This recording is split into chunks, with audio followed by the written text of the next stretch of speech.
안녕하십니까.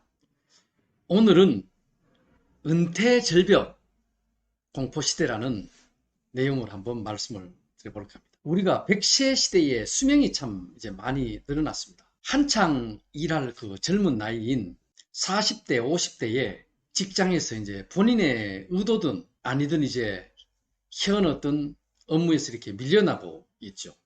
이것이 이제 코로나19 사태로 한 10년 정도는 더 앞당겨진 듯 합니다. 그 사이에 우리 어떤 현실에는 4차 산업 중반에 이렇게 성큼 들어와 버렸죠.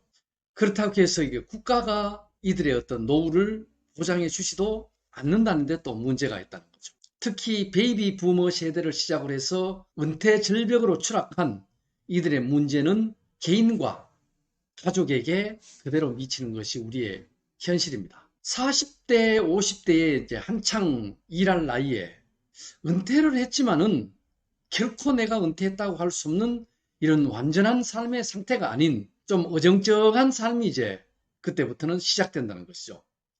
은퇴 절벽이란 말은 은퇴가 얼마나 심각한 사회적 문제를 야기하고 있는지를 알 수 있습니다. 이제 우리는 100세 시대에 맞추어서 새로운 은퇴 상식과 퇴직 후를 대비한 획기적인 패러다임의 전환을 하고 그 대책을 준비해야 하겠습니다.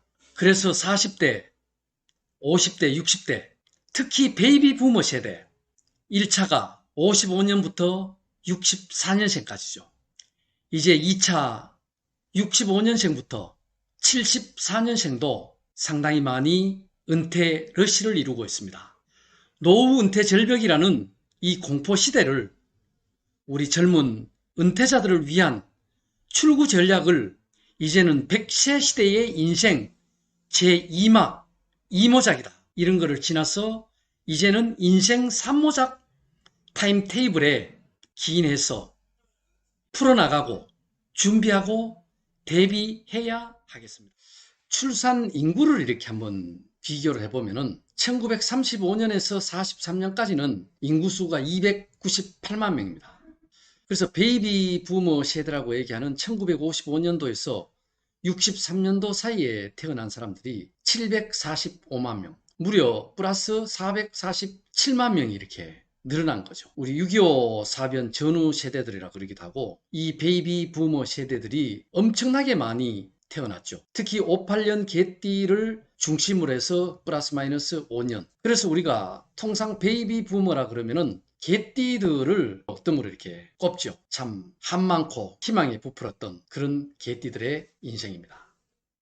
그리고 이제 85년부터 93년도까지는 이제 592만 명으로 이제 마이너스 153만으로 이렇게 줄어들었는데 지금 이 베이비 부머 세대가 1955년부터 63년 이제 2차 이제 74년생까지도 상당한 많은 은퇴로 명퇴 퇴직을 지금 하고 있지만은 특히 베이비 부머 세대들은 앞으로도 우리 인구 분포의 어떤 가장 많은 분포를 하고 있기 때문에 이들의 어떤 문제라든가 이들의 어떤 그 파워라든가 어떤 영향력이 굉장히 우리 사회에 미친 영향이 크다는 것을 아마 염두에 두고 모든 정책을 펼쳐 나가야 되지 않을까 하는 생각을 해 보게 됩니다.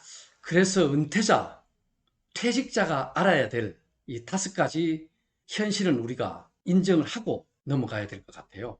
내가 은퇴를 했다, 퇴직을 했다 하면은 어느 날 갑자기 이러한 현실이 나타났을 때 실감을 대부분이 못하게 된다고 해요. 아침에 자고 일어나면은 오늘 내가 뭐 하지? 또 오늘이 평일인가? 휴일인가? 내가 밖에 나가서 사람을 만났을 때, 손님을 만났을 때, 친구 만났을 때 뭐라고 소개하지? 내 명함이 뭐냐? 내 직책이 뭐냐? 이게 이제 또 궁금해지고 이제 급여 날이 없어진다는 거죠. 은퇴, 퇴직 절벽이라 그러는데 이 급여가 없기 때문에 금전에 대한 돈에 대한 절벽이 또 버리는 거죠. 그래서 이 경제, 돈이라든가 또 몸 건강이라든가 또 일이나 친구 같은 어떤 이런 외로움 이 3가지는 기본적으로 이렇게 나타나는 것은 당연한 거지만은 첫 번째로 내가 이거 커리어, 경력을 쌓아왔는데 이것을 사실 너무 과장할 필요도 없는 거고, 이것이 은퇴를 하고 나면은 부질없는 아무것도 아니다라는 것을 빨리 이제 깨달아야 한다는 거죠. 두 번째는 퇴직이라든가 은퇴는 빨리 준비해서 많이 대책을 세워가 나올수록 좋다는 거죠. 거의 대부분의 사람들이 이것이 부족하다는 거고. 세 번째로는 퇴직 후의 삶은 꽃길로 이렇게 행진을 했으면 좋은데 반드시 그렇지만은 않다. 네 번째, 재취업은 하늘의 별 따기다. 다섯 번째는 이제 가족하고 어떤 갈등 문제. 이걸 과연 어떻게 풀까라는 이 대책은 여러분들이 직장을 다니면서 또 퇴직을 하면서 반드시 이러한 내용들을 염두에 두고 대비를 해야 실패를 안 한다는 겁니다. 첫 번째로 나의 커리어라 그러죠. 경력은 예상보다 혈역, 약표가 그렇게 길지 않다는 것을 빨리 이제 깨달아야 됩니다. 특히 우리 대기업에서 이렇게 퇴직하는 사람들도 있고 또 공무원으로 한 60세, 65세까지 이렇게 퇴직하는 분들도 있습니다만은 이 대기업에서 어떤 퇴직을 할 때는 이 은퇴를 한다거나 퇴직을 할 때는 이제 주로 협력업체, 하청업체라 그러죠. 또는 이제 재취업한 후에 본인이 근무하던 어떤 대기업의 어떤 인맥 등으로 해서 이런 기술 제휴를 한다든지 또는 정보 등을 활용을 해서 제품을 이렇게 납품을 한다든가 아니면 어떤 입찰 등의 영향력을 행사해서 주로 활동하는 그런 업무에 주로 많이 재기용이 되죠. 또 대기업에서는 일부 지금까지 쌓아왔던 어떤 이런 정보를 외부에 또 유출하지 않으려고 대기업에서는 어떤 고문이라든지 이런 직책을 주고 차량하고 운전기사 사무실을 이렇게 마련해 줘서 일정 기간을 보장을 해주고 또 이렇게 또 개인한테는 또 하나의 혜택이 되는 거죠. 또 1, 2년이 지나고 나면은 이 정보라든가 이러한 인맥이 또 한계에 도달할 수밖에 없죠. 그래서 여기서도 이제 많은 사람들이 또 도태되고 또 물러나기도 하고 하죠. 두 번째는 이제 공무원 같은 경우는 정년 퇴직 후에 주로 이제 정관 예우 등을 많이 해가지고 대부분 이제 재취업되거나 또 같은 협력업체에 어떤 취직을 할 때도 이렇게 정관 예우 역할을 또 많이 하죠. 뭐 법조계라든지 세무회계라든지 또 일반 어떤 행정 업무라든지 각종 어떤 뭐 자재 납품이라든가 뭐 수출 수입할 것 없이 여러 군데 다 이런 현상들이 또 뭐 나타난다 그럴까요? 제공이 되는 거죠. 예를 들어 가지고 자재부에 근무하다가 퇴직한 A씨가 있습니다. 이 사람은 대기업 자재부에 근무를 했기 때문에 외국의 어떤 바이어라든가 협력업체든 사내 부서할 것 없이 내 말만 들으면은 어느 누구도 조건 없이 무조건 다 따라주고 들어준다 이렇게 생각을 했던 거고 그만한 또 파워가 있었어요. 그런데 어느 날 갑자기 이제 퇴직을 하게 되고 그 후에 이 사람이 이제 분양업에도 건설업에도 갔고 세일도 하고 보험도 하고 또 각종 업종에 이렇게 종사를 하면서 내 이름만 대면 누구나 이렇게 반겨줄 거라고 이렇게 생각을 했는데 막상 이 A씨가 회사에 퇴직을 하고 났더니만은 자재부에서 근무를 할 때는 모두가 자기를 따르고 자기 말이면은 모든 것이 다 해결이 된다. 이렇게 생각을 했는데 그 후에 그만두고 나서 그 부서나 그 업무에 연관된 사람을 찾아갔더니만은 많이 외면을 당하고 실망을 하는 그런 모습을 보게 됐습니다. 그래서 이와 마찬가지로 이 대기업 자재부에 근무를 할 때는 어떤 개인 이 A씨가 아니라 자재부의 어떤 한 담당자, 팀장으로서 모든 사람들이 그 이해관계라 그러죠. 납품도 하고 좀 어떤 편의 제공할 건 하고 협력 구할 건을 구고 이러한 협조관계로 이루어져 있기 때문에 모든 사람들이 따를 수밖에 없죠. 근데 이 개인이 퇴직을 하고 나니까 빨리 이걸 알아채려야 되는데 개인 A씨를 보고 그렇게 협력하고 따랐던 게 아니라 그 부서의 그 자재 팀장으로서 역할로서 따랐던 것이지 결코 그 개인으로 따르지 않았다는 것을 빨리 현실을 파악하는 사람이 빠르다는 거죠. 적응이. 그 다음에 이제 공공시의 공공구청고 식품위생과에 근무하는 과장이 있었어요. B씨인데 이 B씨는 식품위생과에 이렇게 근무하다 보니까 근무할 당시에는 뭐 관내에 있는 어떤 음식점이라든가 유흥가 등에 이렇게 가면은 모두가 굽신굽신하고 정말 접대도 잘하고 말 그대로 이 B씨의 말이라면은 깜빡 죽을 정도로 그 정도로 따르던 그런 직장이었던 거죠. 그런데 이제 보도가 현장에만 나가면은 이 비과장님을 외치면서 참 이렇게 비과장이 최고다고 이렇게 따랐고, 또 근무 중에는 웬만한 사람들이 다 그냥 거의 뭐 식당이나 이런 뭐 술이라든가 이런 거 다 제공이 되고, 이러다 보니까 자기가 이제 최고인 줄 알았죠. 그러던 어느 날 이 비과장도 후에 이제 퇴직을 하고, 이 사람이 이제 세일즈맨에 이제 재취업을 해가지고 갔는데, 명단을 작성을 해가지고 A, B, C 그룹을 해가지고 생각을 할 때는 이 사람들은 다 내 말을 하면 무조건 하나씩 들어줄 거다, 이렇게 명단을 쳐가지고 한 군데 두 군데 가보니까 참 거절을 많이 당해가지고, 이분은 또 웬만큼 얼굴이 두꺼워가지고 그 거절에 그렇게 뭐 기죽을 사람은 아니었던 거죠. 그런데 이 사람이 결국은 어디에서 이렇게 또 부딪히냐면은, 안 해주고 물건을 안 사주는 것까지는 좋았는데, 전화를 걸었는데 옆에서 없다 그래라 없다 그래라 그러고, 이런 전화가 들어왔을 때는 정말 속을 애려내듯이, 근데 이게 현실이거든요. 그래서 이것도 마찬가지로 식품위생과장으로 있을 때 그 과장으로서의 어떤 이해관계로 잘 해줬던 거지, 그 개인이 인격이 좋아서 했던 거는 아니었다는 거죠. 그래서 이 개인 B씨가 아니라 식품위생과장이라는 직책으로 사람들이 접근했다는 것을 빨리 깨달으면 깨달을수록 내 업무는, 내 사업은 빨리 성공을 할 수 있다는 거죠. 그 대부분 보면은 이런 데서 난간, 고난이 닥치게 되면은 이거는 아니다, 포기하고 한숨 쉬고 술 먹고 이렇게 가버리면은 이 성공을 할 수가 없다는 거죠. 그래서 이런 것들도 감안을 해가지고 퇴직 후에는 여기에 대한 대비책을 단단히 마음을 먹고 시작을 해야 된다는 거죠. 다시 한번 말씀을 드리지만은, 나의 커리어, 나의 경력이라는 것은 예상보다 혈액이 약효가 그렇게 길지 않다. 우리 정관예우라 하더라도 퇴직하고 나서 한 1년 정도, 2년 정도지 그 이상이 되면은 이제 내가 알고 있었던, 내가 또 아는 어떤 이 인맥 자체도 구유물이 된다는 생각을 하면서 대처를 해 나가야 되겠습니다. 두 번째는, 대부분이 준비를 못하고 퇴직, 은퇴를 하고 있다는데 상당히 애로사항이 많다는 겁니다. 우리가 퇴직을 할 때는 저 공무원이라든가 특정 어떤 대기업에 참 아무 탈 없이 해서 60세, 65세까지 해서 정년 퇴직을 하면은 이보다 뭐 더 행복할 수는 없겠죠. 또 인원 감축으로 인해 가지고 어느 날 갑자기 이제 통보를 받고 해직을 되는 경우도 있고, 또 이제 회사의 어떤 정리해고로 또 통보를 받기도 하고, 또 때로는 권고 사직으로 인해 가지고 할 수도 있고, 또 우리가 명퇴라 그러죠. 중간에 이제 어느 일정 나이가 되면은 뭐 몇 년치 월급을 이렇게 내주고 이렇게 할 수도 있고, 또 하나가 불행이랄까요? 좀 어려운 거는 이 회사가 어쩔 수 없이 이렇게 뭐라 그럴까요? 망해버리는 경우가 있죠. 이런 경우에는 뭐 본의 아니게 퇴직금까지도 받을 수 없는 이런 어떤 어려운 시점에 도달하는 경우도 있습니다.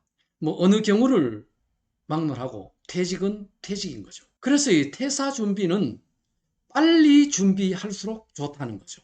물론 뭐 입사를 하면서 근무를 하면서 내가 언제 퇴직할까 이런 계획을 세우라는 것이 아니라, 만일의 사태에 대비해서 내가 퇴사를 해야 될 경우, 퇴직을 해야 될 경우에는 어떻게 해야 될 것인가를 미리미리 계획을 세워서 가는 게 빠르면 빠를수록 좋다는 거죠. 어쩌면은 입사 시부터 염두에 두고 이렇게 준비를 하고 계획을 하면은 뭐 더 말할 여유가 없는 거죠. 그래서 우리가 이 퇴직이라든가 이 은퇴는 상당히 30대에 올 수도 있고 40대에 올 수도 있고 50대, 60대 정년에까지 갈 수도 있습니다. 그러나 이 예측은 불가한 거죠. 어느 날 갑자기 이렇게 오는 거기 때문에 굉장히 당황스러웠고 또 우왕좌왕할 수밖에 없다는 거죠. 충분한 준비를 해야 되는데 그거 없이 이렇게 오다 보니까 더더욱더 이제 안절부절 못하는 그런 경우에 사태가 온다는 거죠. 그래서 미리미리 준비를 한다 그러면, 물론 직장 다니면서 어떤 자격증 준비를 한다든지 특별한 공부를 한다든지 전문 학위를 취득한다든지, 또 내가 꼭 하고 싶고 평생 해도 잘 질리지 않는 어떤 이런 일에 대해서 미리미리 준비를 해야 되는데, 사실 여기까지 30대, 40대, 50대 참 여러 어떤 경쟁 속에서 이런 시간을 낸다는 것은 상당히 어려운 일이긴 하지만은, 항상 이런 것을 좀 염두에 두고 근무를 하면은 여러분들한테는 좋은 결과가 있을 거라고 믿습니다. 세 번째로는, 우리가 퇴직을 한 후에 삶이라는 것은 내가 생각한 같이 평탄한 어떤 꽃길이 아니다는 것을 미리 인식을 하고 나오는 것이 좋다는 겁니다.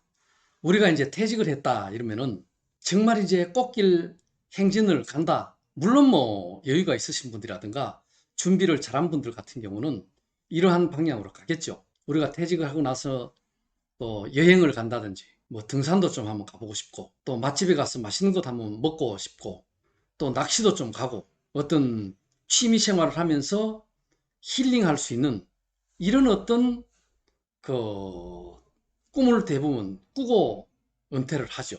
또 가족들하고도 같이 또 못 가본 여행도 좀 한번 가보고. 그런데 이러한 여유라든가 또 은퇴 생활이라든가 어떤 취미 생활, 노후의 어떤 방향을 꾸려서 꽃길만은 아니다는 거죠.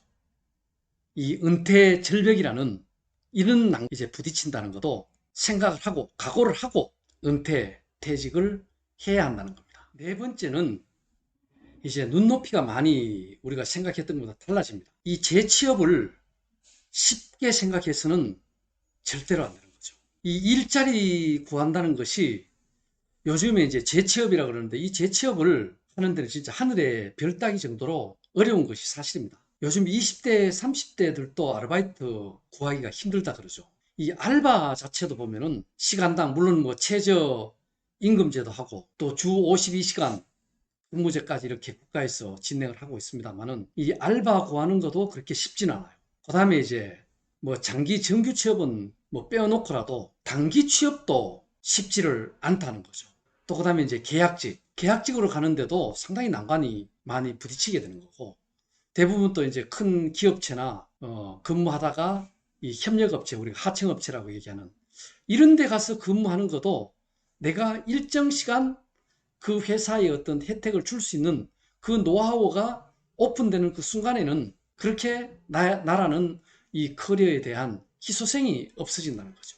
그래서 어떤 업종을 막론하고라도 퇴직 후 1년 정도가 지나면은 거의 내가 쌓아왔던 그 커리어 경력은 구시대 유물로 쌓일 수밖에 없어요. 그리고 회사에서 이제 뽑는 우리 인사 담당자들도 젊은 층에서도 어떤 직책과 나이의 어떤 부담을 안 느끼는 사람들도 많은데 또 나이가 이렇게 먹다 보면은 이 경륜이나 어떤 인간의 어떤 포용하는 능력은 충분히 있음에도 불구하고 상당히 부담을 느끼는 것이 현 사회의 이제 직장이라는 거죠. 그렇기 때문에 이 재취업하는 것도 정말 신중하게 생각하고 쉽게 생각했다가는 정말 낭패를 볼 수 있다는 겁니다. 그래서 이런 면에서도 신중한 생각을 해야 한다는 겁니다. 다섯 번째입니다. 가족과의 갈등에 상당한 또 주의를 해야 한다는 것을 명심을 해야 됩니다. 특히 남자들의 경우 배우자, 자녀와의 어떤 관계에서도 새로운 어떤 내 나름대로의 어떤 마음의 정립을 시켜 나가야 됩니다.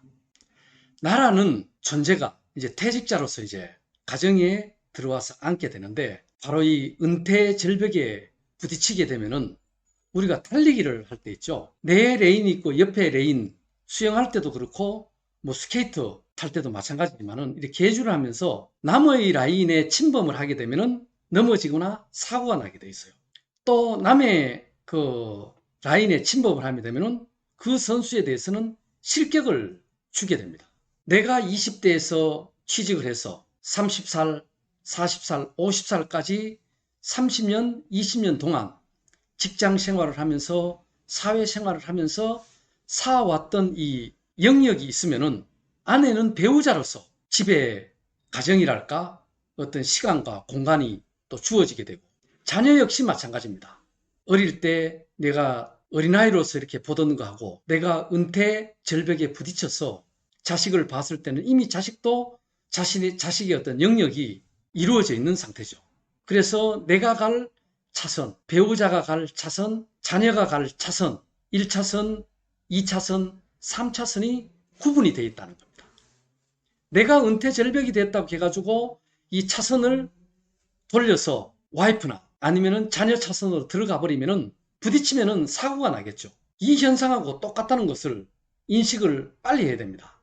내가 직장에서 이제 퇴직 후에 활동이 이제 집안으로 옮겨지는 거죠. 은퇴를 하면. 배우자가 하고 같이 시간하고 공간이 이제 겹쳐진다는 거죠. 그러면은 아내나 가족이 지금까지 고생을 했다. 푹 쉬면서 놀아라 하면서 매일매일 밥을 갖다 주는 것도 일주일, 한 달, 두 달이 지나면은 이제 배우자나 자녀의 어떤 생활에 내가 침범을 하게 된다는 거죠. 그것을 빨리 탈피하려면은 눈앞에서 없어져야 되겠죠. 그러려면 뭡니까? 새로운 어떤 일자리, 내가 갈 길을 가서 일정한 규칙적인 생활을 해야 된다는 겁니다.